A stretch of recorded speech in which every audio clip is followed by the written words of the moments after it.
This is one of the most important championships in the world. It doesn't matter what era if you have a look at. If you take the rose-coloured spectacles off and actually look at the truth, it's always been robust, and that's why it's so popular. I can remember being at Donington Park with my fingers through the fence, looking in, thinking touring cars was another world. I was never going to get there, never going to achieve it, never alone be in it, win a race or win a championship. Anyone in motorsport around the world knows what the BTCC is. This fantastic championship has evolved a lot over its 60-year history. The road cars that graced the grid in 1958 are almost unrecognisable when compared to today's purpose-built race cars. And it's that constant evolution, part of the rich history of this championship, that makes it so special.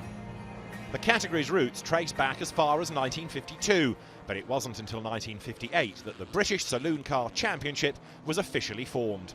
That year, Jack Sears and Tommy Sopwith finished level on points and needed a tie-break. Tommy Sopwith and Jack Sears were each given an identical 1.5 riding and told to get on with it. 2 5-lap races all to themselves, changing cars in between to make it all fair and above board. Sopwith won the first race by 2.2 seconds, Sears won the second by just over 4, clinching the championship.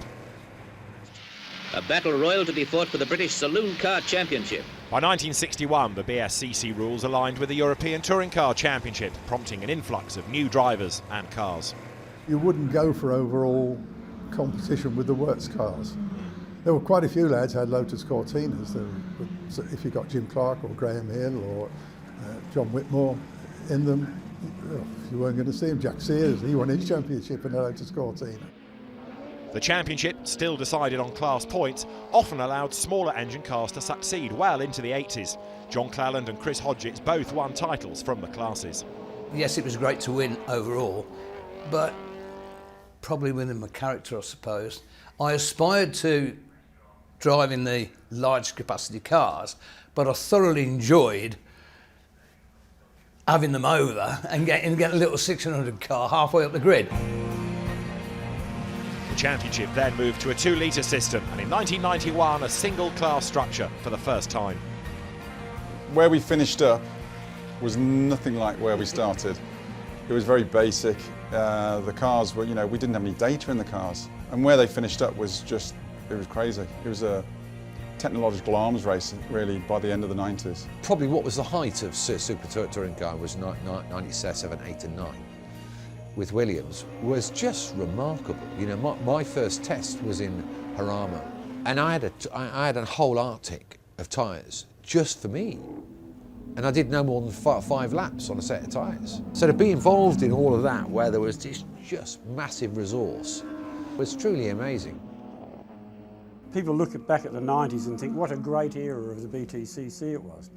And it was probably great for the fact that technically the cars were fantastic, the amount of money that was being spent on it and the amount of manufacturers in it.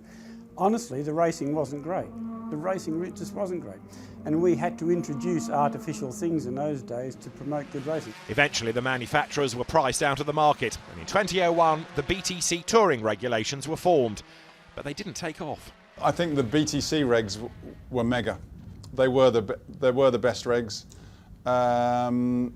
I think it didn't kick off because Super Touring had died, and it was just, it was a trough in the peaks and troughs of history. In many ways, it's good that's gone, because it makes the void between, those who got good drivers in good cars with some good people which don't have the budget, and those which have everything. It narrows that gap, and that's got to be a great thing for the spectators and the fans of the series.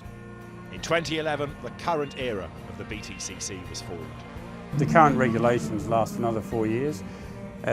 During the course of this year, we'll start looking at the new regulations from 2022. And there's no doubt that there's a degree of electrification will come into it. Not full electric, but there'll be a hybrid. The history of this championship and what it's delivered to British motorsport and continues to deliver to British motorsport is something we should all be proud of.